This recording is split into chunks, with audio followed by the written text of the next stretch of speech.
오늘 우리 이사야 56장의 말씀을 가지고 함께 은혜 나누기를 소망합니다. 하나님은 바벨론의 포로로 잡혀간 이스라엘 백성들을 구원하고 또 황무지가 된 이스라엘 땅을 회복시키겠다라고 약속하셨습니다. 그러나 이스라엘 백성들은 하나님의 말씀이 더디 이루어지는 것처럼 보였습니다. 이러한 상황 속에서 이스라엘이 가진 하나님의 약속에 대한 신뢰는 점점 무너지고 있었고, 또 그들의 마음에는 불신과 회의가 싹트기 시작하고 있었습니다. 과연 하나님의 일하심이 잘 보이지 않는 이 암울하고 답답한 현실 속에 살고 있을 때 우리 그리스도인들은 하나님의 말씀 앞에서 어떻게 반응해야 할까요? 오늘 본문은 하나님의 지체된 구원에 대한 이사야 선지자의 답변입니다. 여러분 1절 말씀을 한번 보십시오. 여호와께서 이와 같이 말씀하시기를 너희는 정의를 지키며 의를 행하라. 이는 나의 구원이 가까이 왔고 나의 공의가 나타날 것임이라 하셨도다. 하나님께서는 이제 곧 이스라엘을 원수 바벨론의 손에서 구원하실 것이고, 또 무너진 것처럼 보이는 이 세상의 정의를 심판을 통해서 완성하실 것입니다. 비록 지금 하나님의 구원이 멀게만 보여도 너희들 낙심하지 말고 2절 말씀과 같이 자신의 손을 금하여 악을 행하지 말고 하나님의 뜻인 정의를 붙들고 살아가는 사람이 복을 받는다라는 것입니다. 이처럼 하나님께서는 이스라엘 백성들을 향하여 주님의 구원이 곧 임할 것이니 좌절하거나 흔들리지 말고 계속 정의를 행하라고 말씀하셨습니다. 그런데 이스라엘 공동체에 소속된 사람들 중에도 특별히 하나님의 구원과 회복의 약속을 더욱 믿지 못하는 사람들이 있었습니다. 바로 이스라엘과 함께 여호와 하나님을 섬기는 이방인 출신의 사람들, 즉 외국인들입니다.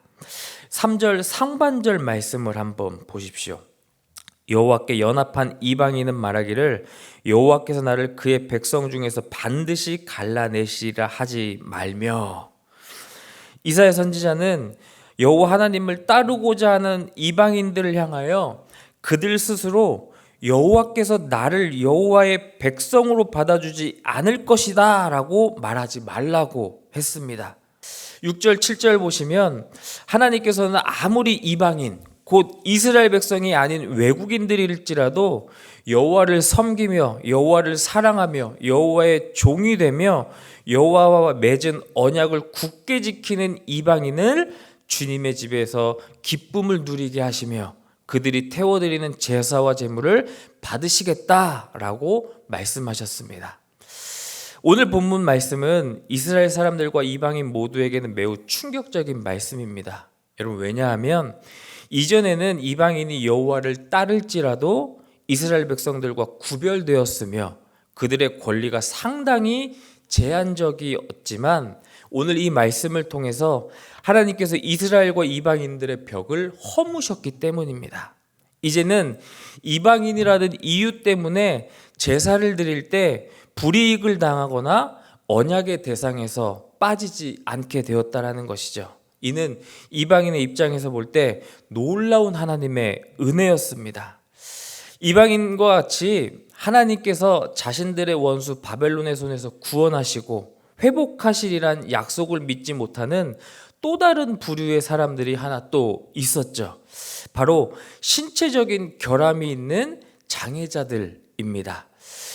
신명기 23장 1절 말씀을 보시면 생식기가 상한 자나 잘린 자, 즉 오늘 본문에서도 나오는데요, 고자는 여호와의 총회에 들어오지 못한다라고 기록되어 있습니다.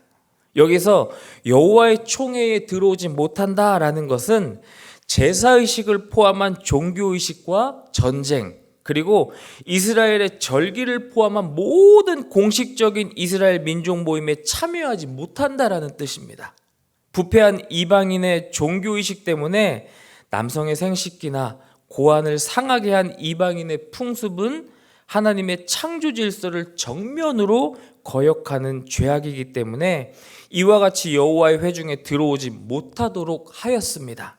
그런데 물론 여기에서는 태생적으로 고자가 된 사람, 불의의 사고로 고자가 된 사람들도 있습니다. 이런 사람들 입장에서 보면 여러분 얼마나 억울합니까?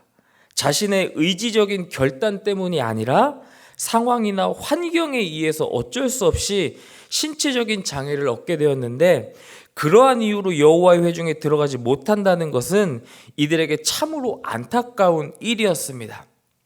그런데 여러분 오늘 본문 3절과 4절 말씀을 보시면 하나님께서는 비록 이와 같은 신체적인 결함을 가진 자들이라도 하나님께서 기뻐하시는 일을 행하고 주님의 언약을 굳게 지킨다면 그들 또한 주님의 성전 안에 들어오도록 하겠다라고 말씀하고 계시는 것입니다. 이처럼 하나님은 이스라엘 백성과 언약을 맺으며 혈통적인 특권, 신체적인 조건이 아니라 오직 여호와 하나님에 대한 사람들의 신앙만을 보시겠다라고 선언하고 계시는 겁니다. 여러분, 왜 이 소식이 우리에게 중요할까요? 완벽하지 않은 죄인들에게 은혜의 문이 열렸다는 사실을 우리들에게 보여주고 있기 때문입니다. 우리 가운데 구원을 받기에 합당한 조건을 가진 사람은 단 한 사람도 없을 것입니다. 하나님의 기준에서 보면 이 세상 모든 사람이 자격 미달로 천국에 들어갈 수 없을 것입니다. 그런데 하나님께서는 하나님의 언약을 신실하게 믿고 순종하며 살아가는지를 먼저 보시고 그와 같이 살아가는 자들에게 하나님의 집으로 들어오게 하시고 하나님의 백성으로 삼아 영원토록 그들과 함께 하시겠다라고 약속하고 계시는 것입니다. 7절 하반절을 보십시오. 내 집은 만민이 기도하는 집이라 일컬음이 될 것임이라. 마지막 날 천국에서 우리는 각양각색의 사람들을 만나보게 될 것입니다. 우리가 이 세상을 살면서 도저히 천국에 오지 못할 것이라고 생각했던 무리의 사람들도 그날 예수 그리스도를 믿음으로 거기에 있음을 보게 될 것입니다. 그리고 우리 자신도 사실 천국에 들어갈 자격이 없지만 하나님의 놀라운 사랑으로 죄악을 용서받고 하나님 나라에 들어갔다는 사실을 믿음으로 고백할 수 있을 것입니다. 사랑하는 성도 여러분, 이사야 선지자가 이스라엘을 격려하였던 것처럼 구원의 날은 우리에게도 가까이 왔습니다. 예수 그리스도의 다시 오실 날은 멀지 않았습니다. 날마다 그날이 가까움을 보며 우리가 다시 한번 하나님만을 섬기겠다라고 고백하며 하나님만을 사랑하고 기뻐하며 주님의 말씀에 순종하며 살아감으로써 그 하나님의 영원한 집으로 들어갈 수 있는 복된 천국 백성들이 되시기를 주님의 이름으로 축복합니다.